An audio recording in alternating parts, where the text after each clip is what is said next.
Boa noite. Nós hoje vamos continuar com o tema Pesquisas Espíritas, portanto, na sua parte 7.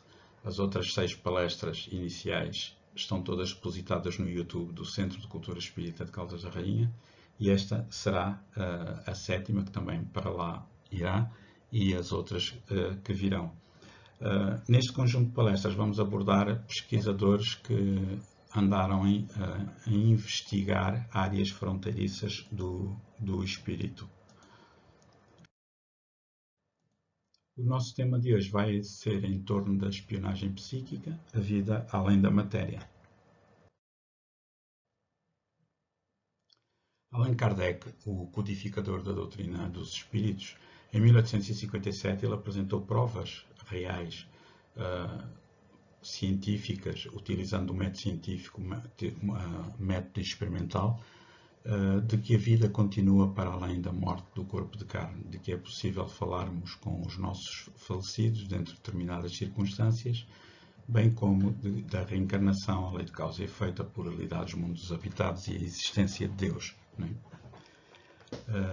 Outros cientistas que apareceram nos anais das ciências psíquicas e outros cientistas começaram a pesquisar estas áreas que vieram comprovar todas as teses, todas as assertivas de Allan Kardec. Mais tarde, no século XX, na América aparece um projeto de espionagem psíquica que teve vários nomes, o último dos quais foi Stargate. Projeto este que assentava na existência de pessoas com capacidades psíquicas que teriam experiências fora do corpo, EFC, ou então remota visão à distância, aquilo que eles chamavam o remote viewing. Em 1953, portanto, os americanos tentaram implementar o primeiro projeto de espionagem psíquica, chamado MK-Ultra, que não resultou, que consistia em arranjar pessoas com capacidades psíquicas que, por sua vez, depois eram injetadas com algumas drogas para tentar, com essas drogas, que elas estivessem num estado alterado de consciência e, nesse estado alterado de consciência, deslocarem-se mentalmente a um determinado local e trazer de lá informações do inimigo. Mais tarde, em 1960, na revista Ciência e Vie, fala-nos do caso do submarino Nautilus, ocorrido em julho de 1959, em que teria havido, com êxito, uma experiência de transmissão de pensamento de um operador em terra com um militar que estava a bordo deste submarino, debaixo das calotes do Polo Norte, né?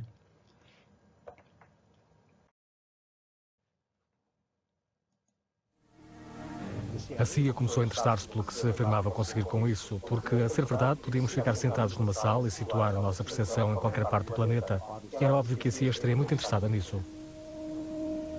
Em abril de 1953, Alan Dulles, o diretor da CIA do presidente Dwight Eisenhower, criou um programa secreto para desenvolver armas de guerra psicológica, como o controle da mente e a hipnose. O interesse dos governos americanos pelos fenómenos psíquicos tem aparentemente início nos anos 50, num projeto que se chamava MK-Ultra. Nos primeiros anos do MK-Ultra, a espionagem psíquica foi principalmente de âmbito teórico, mas em fevereiro...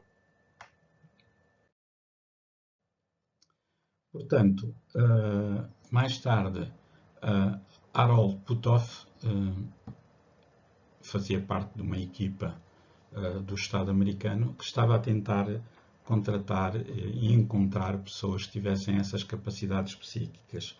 Uma delas, uma das mais curiosas, foi precisamente este senhor, Ingo Swann, um antigo militar da Guerra da Coreia, um artista, uma pessoa com muitas capacidades e que era também funcionário das Nações Unidas.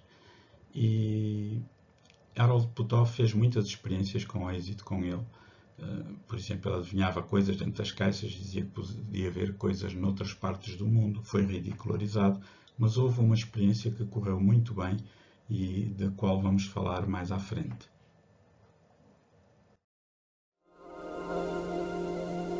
O Sr. Ingo Swan é um artista, um ex-funcionário das Nações Unidas, serviu o exército na Coreia e é com justiça considerado um indivíduo cheio de talento. Mas, para além de todas estas suas áreas de especialização, é muito conhecido pela sua capacidade de percepção extrasensorial. O SRI desenvolveu uma bateria de testes para determinar se eram reais as pretensões de Swan de que possuía poderes de clarividência. Começámos por fazer aquilo de que todos se lembrariam de fazer, como seja esconder objetos em caixas e coisas em envelopes, pedindo depois ao observador à distância que dissesse o que estava escondido. Nessa altura, estávamos a trabalhar principalmente com Ingo Swan, e ele certo dia disse ao entrar: "Sabem, isto é trivial, se querem saber o que está dentro da caixa, abram-na. Quer dizer, eu consigo ver qualquer lugar do planeta." E claro que achamos que aquilo era completamente ridículo. Ridículo ou não, Swan era capaz de o fazer. Encorajado por estes resultados positivos, o Dr. Puthoff comunicou os primeiros dados obtidos aos seus colegas. Esse relatório foi parar a funcionários da CIA.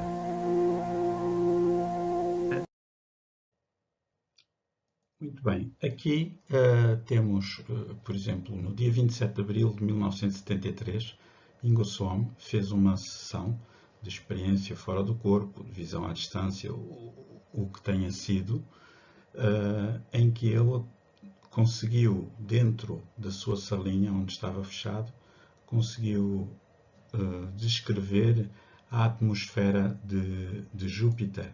Vemos aqui, tanto a atmosfera, alguns dados muito importantes, como por exemplo 100 mil pés aqui de altitude, onde os sinais de rádios havia repulsão de sinais de rádios, montanhas a 30 mil pés de gás, entre outras coisas. E esta informação, em 27 de abril de 1973, ainda não era conhecida da NASA. Portanto, o senhor foi considerado uma pessoa alucinada, um lunático, e não lhe foi dada qualquer credibilidade. No entanto, mais tarde, em 1973 e 74, mas em 73, em setembro, reparem, o Ingo Swan fez isto em abril, com as sondas Pioneer 10 e 11, veio-se confirmar que afinal aquilo que Ingo Swan tinha desenhado nos papéis e que estava classificado como secreto pela CIA e pelo Estado americano, e hoje estão desclassificados cerca de 50% dos documentos deste projeto Stargate, afinal eram reais. Mais tarde ainda, em 79, com a Voyager 1 e 2, com essas duas sondas, então a NASA confirmou que aquilo que Ingo Swan tinha desenhado, tinha captado, era compatível com aquilo que as sondas enviadas pela própria NASA tinham descoberto até então. E a partir daí o Estado americano começou a investir muito mais dinheiro na espionagem psíquica e a ter mais credibilidade sobre este tema. Vemos aqui, por exemplo, este senhor, Pat Price, um ex-comissário da polícia, também com capacidades psíquicas. Uma vez mostraram-lhe um mapa com coordenadas de uma quinta, né? E ele não conhecia o local, aliás, nem sequer os próprios orientadores do teste conheciam o local.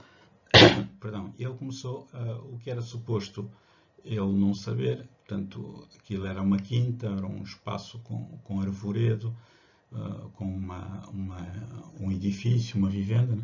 E ele começou a descrever que lá dentro havia, por exemplo, equipamentos militares, homens fardados, os nomes no peito dos homens, palavras sem nexo, aparentemente bola 8, bola de saída, taco, etc. Né?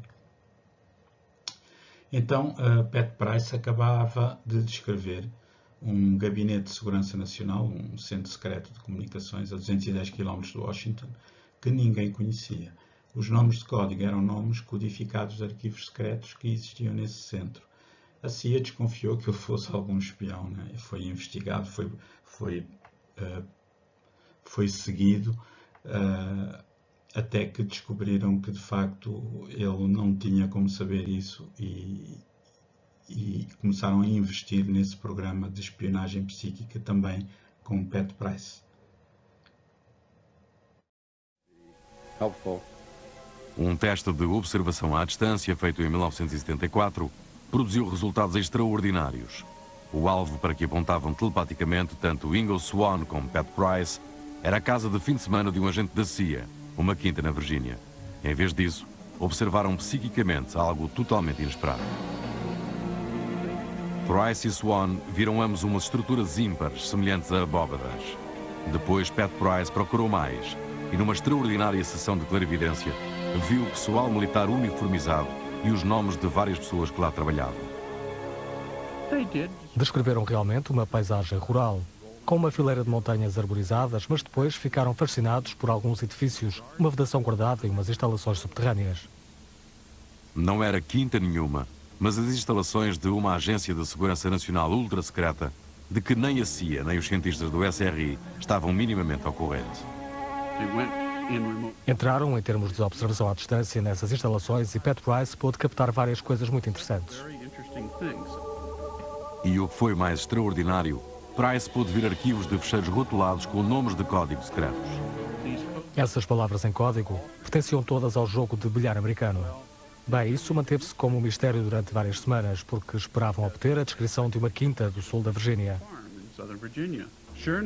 Como se supõe, quando a CIA investigou isto, descobriu que era verdade, que nessas instalações havia um ficheiro Q-Ball e que havia também um ficheiro Q-Stick, assim como havia um ficheiro 8-Ball e que se relacionavam todos com um projeto muito secreto. Os resultados eram tão precisos que a CIA ficou desconfiada de Price e de outros investigadores do SRI. Eles recusaram-se a acreditar que a percepção extrasensorial fosse tão rigorosa, por isso assumiram que houvera um tipo qualquer de fuga e sofremos, portanto, uma investigação a toda a regra. Ao não encontrar provas de traição, a agência decidiu que lhe interessava utilizar espiões psíquicos contra o principal inimigo da América na Guerra Fria, a União Soviética. Muito bem, dos casos pesquisados, Pat Price, portanto, entretanto, houve uma outra sessão em que a CIA pediu a Pat Price que observasse a Líbia. A Líbia, na altura do tempo de Muammar Gaddafi, tinha vários centros de treinos de guerrilheiros que foram depois identificados e essas informações entregues aos serviços secretos americanos, que por sua vez os deram às Forças Armadas para atacarem esses alvos, né? Mais tarde, também em 1974, deram umas coordenadas de um local em Semipalatinsk, na União Soviética, para tentar saber o que é que lá se passava. Então, eles descobriram que, de acordo com a informação do psíquico, do Pat Price, estariam a construir umas instalações enormes, a tentar construir uma nave espacial usando combustível nuclear. Vemos aqui, nestas fotografias, o tamanho do lado direito, o desenho de Pat Price, bem como aqui ao meio, e do lado esquerdo um facsímil da fotografia depois tirada. E, continuando, entre casos pesquisados, um dos grandes psíquicos também utilizados foi Joe McMoneagle, veterano do Vietnã, também militar de carreira, e eles faziam testes, por exemplo, vemos aqui do lado esquerdo um campo com eólicas e do lado direito o que o pesquisador captava mentalmente. Portanto, alguém ia num carro com um envelope fechado e depois davam muitas voltas, eram levados para um determinado local, depois de se abrir o próprio condutor, não sabia para onde é que ia, abria o envelope, dirigia-se para o local que lá estava e quando lá chegasse o técnico, portanto o que iria captar a imagem e transmitir mentalmente para o Joe McMoneagle, que estava dentro de um gabinete hermeticamente fechado, e ele iria captar telepaticamente aquilo que lhe estaria a ser enviado. E então ele desenhou este desenho, que está aqui do lado direito, comparando com a imagem original. É muito interessante. Vemos aqui um outro desenho também perdão, do lado direito, em que a fotografia inicial é esta do lado esquerdo, em que o agente está a enviar telepaticamente a imagem e ele, a quilómetros de distância, capta e desenha, e vemos uma similitude muito grande entre o desenho, aqui as árvores, a estrada, esta outra estrada, aqui o edifício em L, né? Para testar ainda mais a fiabilidade dos serviços secretos psíquicos, McGonigal foi propositadamente induzido em erro. Mostraram-lhe uma fotografia aérea de um hangar de aviões. Esperava-se que um clarividente, ao olhar para essa fotografia, assumisse que havia aviões dentro dele e estivesse inclinado a desenhar esboços de aeronaves. O que na realidade desenhei foram desenhos detalhados e bem delineados de um tanque XM-1. O tanque XM-1 era uma nova arma ultra-secreta, aquisição recente para o arsenal americano. E era esse tanque e não um avião que estava dentro do hangar. Ele desenhou, portanto, esboços e eu vi-os. Eram lindos. Foi uma sessão de muito êxito. Ele descreveu toda aquela coisa e os diretores do projeto ficaram algo agastados por alguém ter conseguido tanta informação do projeto em que estavam a trabalhar. Confirmada agora a capacidade de observação à distância de McGonigal, ele era regularmente mandado chamar para missões de espionagem urgentíssimas. Lá está, temos aqui o caso de Joe McGonigal. Portanto, deram-lhe uma fotografia do hangar para ele se concentrar naquilo. Supostamente ele iria pensar que seria um avião ultra secreto ou qualquer coisa assim do género, mas não. O que ele desenhou foi precisamente um carro de combate XM1. Noutros casos pesquisados, este é muito interessante também, pediram-lhe para ele se concentrar numa fotografia de satélite de Severdivinsk, no Báltico, na União Soviética, para tentar saber o que é que lá estava, né? E ele descreveu clarões e homens a trabalhar num esqueleto de uma enorme estrutura. Ele dizia que seria um grande submarino de 18 a 20 tubos de lançamento de mísseis e que teria capacidade de lançar mísseis em andamento, pois o lançamento seria em diagonal. A característica é esta, que seria uma novidade tecnológica para a época e que daria uma grande vantagem estratégica sobre os demais submarinos. No outono de 1979, houve outra missão importante. Um dos problemas interessantes com que a comunidade de serviços secretos se deparou ocorreu no estaleiro naval número 402, o estaleiro Severodvinsk, na Sibéria. Os serviços secretos americanos tinham escutado rumores de que os soviéticos estavam a construir uma arma secreta de tal maneira poderosa que poderia desestabilizar o equilíbrio de poderes, mas não o podiam confirmar. Os recursos normais dos serviços secretos podiam vigiar o embarque de novas provisões. Podiam detectar a atividade das chaminés, podiam ver os comboios a entrar nesse estaleiro. Mas não sabiam o que estavam os soviéticos a construir. Desde um submarino a um porta-aviões ou um barco de guerra, podia ser qualquer coisa. Ninguém sabia. Joe McGonigal concentrou primeiro a sua atenção no estaleiro. Pareciam estar a fazer alguma coisa num clima frio, com grandes edifícios, e aquilo parecia ser uma área industrial. O chefe disse: isso parece estar correto. Tiraram de um envelope grande uma fotografia desse estaleiro, 402, obtida por satélite, e disseram: estamos interessados nesse edifício, apontando especificamente para um edifício muito grande, a cerca de 90 metros da linha de costa gelada. McGonigal concentrou então a sua visão psíquica no edifício em si. Sessão atrás de sessão, descreveu clarões e dúzias de homens a trabalhar no esqueleto de uma enorme estrutura. Essa estrutura resultou ser um submarino como o mundo jamais vira. Havia provavelmente mais informação secreta concentrada naquele submarino, em particular, do que em qualquer outro submarino que transportasse mísseis balísticos da história da humanidade.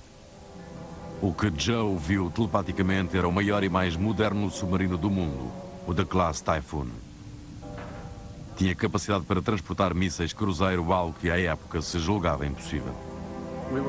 Podemos estimar o número de tubos de lançamento de mísseis desse submarino e uma característica muito exclusiva: o facto de os tubos de mísseis serem enviesados. Esses tubos enviesados permitiam ao submarino não ter de parar por completo na água para disparar os mísseis. Podia disparar em andamento. E essa era uma ameaça estratégica totalmente nova que ninguém tinha descoberto. E quando o submarino Typhoon foi por fim lançado à água na primavera de 1980, já McGonagle predissera essa data com uma aproximação de 3 dias. Outros casos também em que recorreram à espionagem psíquica foi na crise dos reféns no Irão, no tempo do presidente Jimmy Carter, e também no caso do coronel Higgins, que foi raptado no Líbano e que acabou por ser morto pelos seus raptores, confirmando-se mais tarde que ele tinha estado nos locais onde os espiões psíquicos disseram que ele estava, porque ele era mudado de local todos os dias para que não pudesse ser detectado pelos americanos e salvo pelos próprios. Né?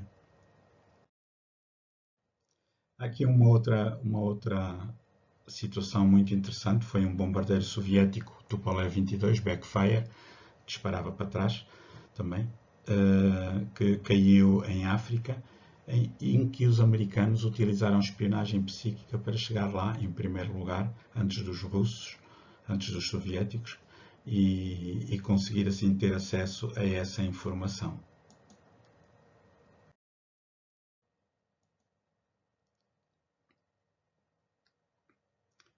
Temos uma outra situação muito interessante com o capitão Paul Smith, mais tarde Major Paul Smith.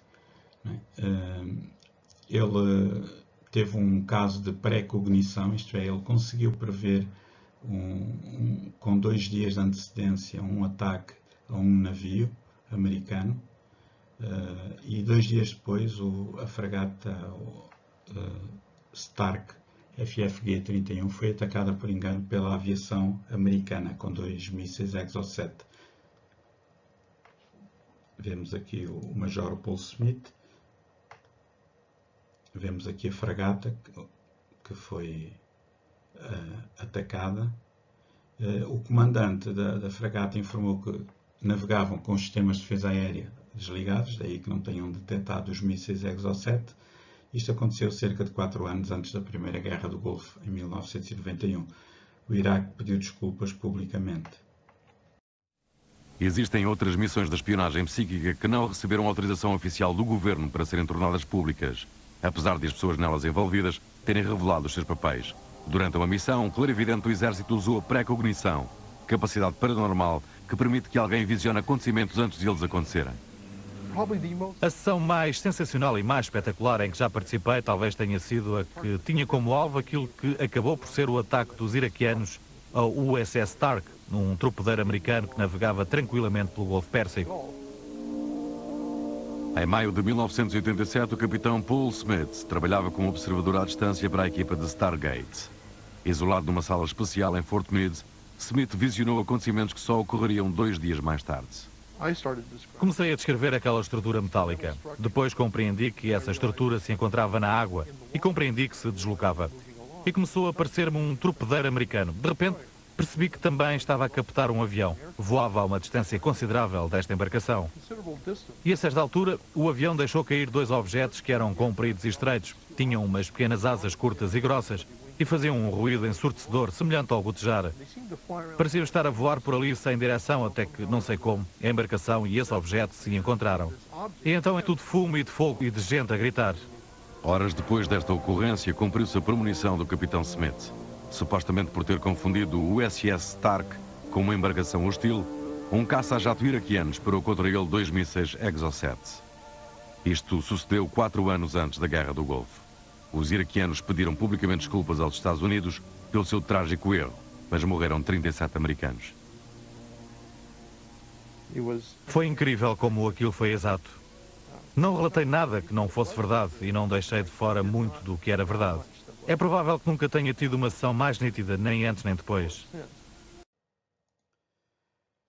O Dr. Edwin May, um físico nuclear, ele foi o responsável, entre outros, foi o responsável máximo pela fase final do projeto Stargate.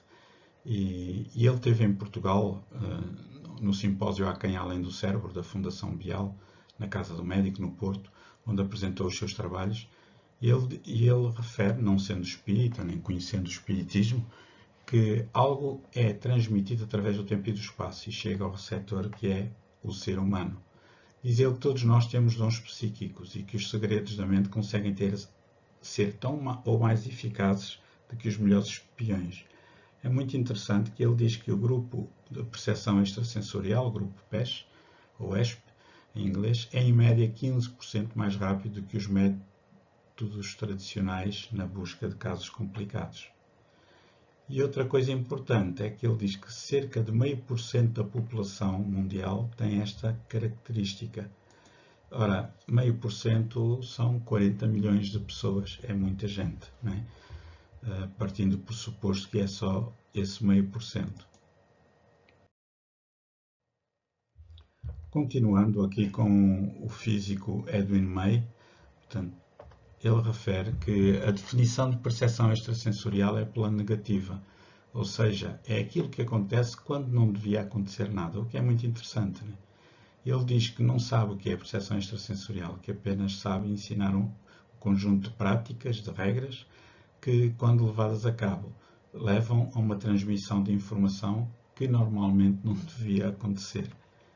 E termina dizendo que há provas incontestáveis de que há transmissão de informação através de processos que não se conseguem explicar pela física ou pela biologia. Aliás, temos aqui um caso de treino de percepção extrasensorial do antigo presidente George Bush, filho, né? Só pode ser mesmo. Muito bem, continuando na nossa tarefa, o que é isto do psi?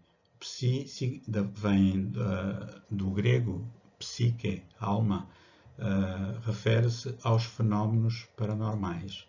São considerados fenómenos psi. Então temos os fenómenos psi-gama, psi-kappa e psi-teta. Os psi-gama são aqueles de natureza subjetiva, como a telepatia, clarividência, pré-cognição, pós-cognição. O psi-kappa são os fenómenos de natureza objetiva, por exemplo, movimentos de objetos, psicocinese, movimentar objetos com o poder da mente e por aí fora. Nos fenómenos psi-teta temos os fenómenos de natureza espiritual ou de contacto com o mundo espiritual, de mediunidade, né? Então, dentro deste tema, nós vemos que todas estas experiências se enquadram dentro daquilo que os americanos chamam remote viewing, que nós chamamos visão à distância, ou nos fenómenos de experiência de EFC, experiências fora do corpo. Ora bem, antes do espiritismo aparecer, acreditava-se na vida para além da morte. Era uma fé cega, a fé das religiões tradicionais.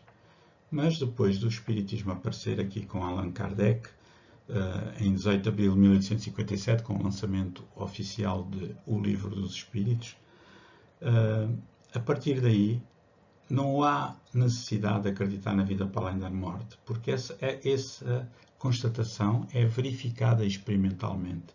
Então, a partir daí, comprovou-se que a vida além da morte era uma realidade, e deixando de ser necessário de ser uma crença, passou a ser um facto objetivo baseado na fé raciocinada, isto é, a fé que enfrenta a razão face a face em qualquer época da humanidade, conforme definia Allan Kardec, é a verdadeira fé.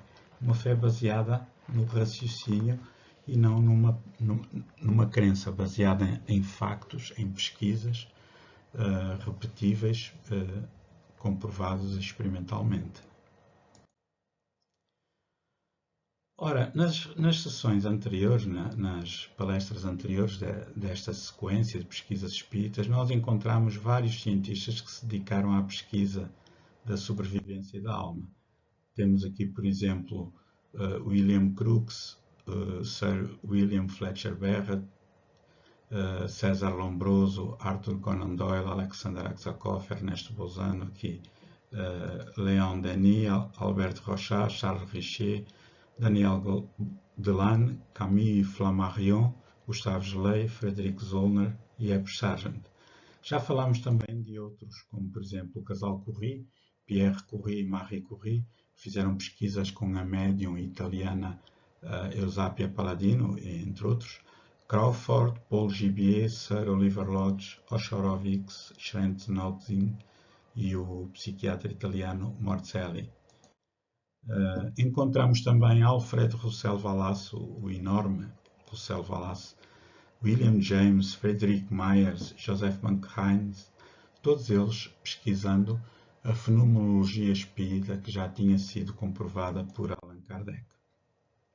Mais tarde, no século XX, vemos um outro fenómeno de TCI, transcomunicação instrumental, isto é, a comunicação com o mundo espiritual através de aparelhos eletrónicos, com uma panóplia muito grande de pesquisadores, de cientistas, de investigadores, entre os quais deixamos aqui os mais conhecidos, por exemplo, Hans Otto Koenig, Ken Webster, Klaus Schreiber, foi ele quem pela primeira vez captou imagens de espíritos no mundo espiritual, Jules e Maggie Arsch-Fischbach, no Luxemburgo, Constantin Haudive, Frederick Jungerson, Theo Locker, na Suíça, William O'Neill, que trabalhou com George Meek e com George Müller,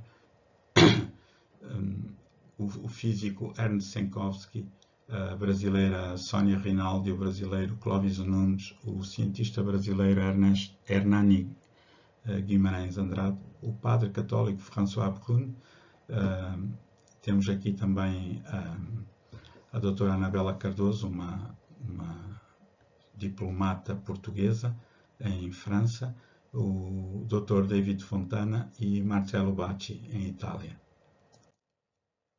E por último, temos estes 4 senhores que praticamente deram a cara, as caras mais importantes deste projeto de remote viewing ou de espionagem psíquica. Temos um físico e cientista Roussel Targ, Charles Tart, professor universitário de psicologia, Harold Puthoff, que já falámos, e o engenheiro, e o físico nuclear Edwin May. De facto, com um trabalho fantástico. Então, amigos, estes são os 5 pontos básicos da doutrina espírita: Deus, imortalidade, comunicabilidade, reencarnação e a pluralidade dos mundos habitados, né? E vemos que mais de 100 anos depois, os cientistas têm vindo, ao longo desses mais de 100 anos, ao longo destes 160 anos por aí, os cientistas têm vindo a comprovar as assertivas da doutrina dos espíritos que Allan Kardec pesquisou, codificou e divulgou. Muitas vezes nós não temos bem noção porque não estudamos e pensamos que o espiritismo tem a ver com crenças. Não, tem a ver com ciência. É uma ciência de observação que utiliza o método científico, obviamente, né? Não tem a ver com redes sociais, não tem a ver com crendices, não. Tem a ver com algo que implica a educação do ser humano, contribui para o aprimoramento do ser humano e para a sua evolução.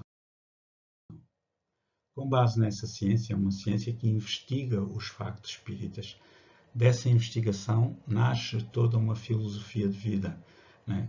Filosofia essa que também contribui para a educação, para o aprimoramento e evolução do homem, e que está assente numa ética e numa moral, que é a moral que Jesus de Nazaré deixou ao homem e que é transversal a toda a humanidade. Então, amigos, é preciso ter fé, mas é uma fé, como dizíamos há pouco, raciocinada, não uma fé cega. Aqui vemos uma fé cega de alguém que quer vender este carro e que estará certamente convencido disso. É notável esta fé, mas a fé que o Espiritismo nos traz é uma fé baseada em factos, baseada em pesquisas, transversais a toda a humanidade, em que qualquer pessoa, pondo em prática os ensinamentos que estão no livro dos médiuns, que é o Manual de Ciência Espírita, pondo em prática esses princípios, chega naturalmente às mesmas conclusões, demonstrando que as leis que o Espiritismo revela e que fazem a ligação entre o mundo espiritual e o mundo terreno são leis universais e não meras crenças. Então, concluindo, a doutrina dos espíritos, que aqui, através da espionagem psíquica, vimos encontrar a comprovação daquilo que os espíritos já tinham demonstrado em 1857, de que algo sai do corpo, desloca-se a uma determinada distância de, às vezes, milhares de quilómetros e volta com informações daquele local que mais ninguém sabia, que são comprovados a posteriori. Essa educação do espírito, essa existência do ser humano espiritual é muito importante para a nossa própria educação. E não é compatível com mesinhas, com coisas que vêm de fora, não. Os espíritos superiores disseram a Allan Kardec que tudo, mas tudo dependia do poder do pensamento. Ora, com essa noção de que tudo depende do poder do pensamento, nós vamos nos aprimorando, vamos identificando as nossas falhas morais, as nossas conquistas existenciais, potencializando umas e tentando diminuir as primeiras, na certeza de que só o bem que eu faço me faz bem. Esse é, sem dúvida nenhuma, o caminho do homem para a humanidade do futuro. Já que a reencarnação hoje é uma evidência científica indesmentível, nós sabemos que vamos evoluindo, né, através da reencarnação, através dos milhões e milhões de anos, no mundo vegetal, no mundo animal, até que um dia chegamos ao mundo hominal. E esse mundo animal está tão longe de nós como está longe também o mundo angelical dos espíritos puros, né, onde chegaremos um dia. Então, amigos, para terminarmos, a doutrina dos espíritos traz-nos essa informação, essa filosofia de vida baseada em factos, assentes numa moral e numa ética, apontando o caminho do bem, demonstrando a imortalidade do espírito, a comunicabilidade dos espíritos, a reencarnação e a pluralidade dos mundos habitados. Tudo isto como obra daquilo a que se convencionou chamar Deus, que é a inteligência suprema, a causa primária de todas as coisas. Não podemos voltar as costas às ideias novas, né? Temos de arriscar novas ideias. Precisamos estar atentos, né, ao que nos rodeia para podermos descortinar novas realidades. Porque se nós não estivermos atentos, passam-se coisas à nossa frente que nós próprios não damos por ela, por uma questão de distração, né?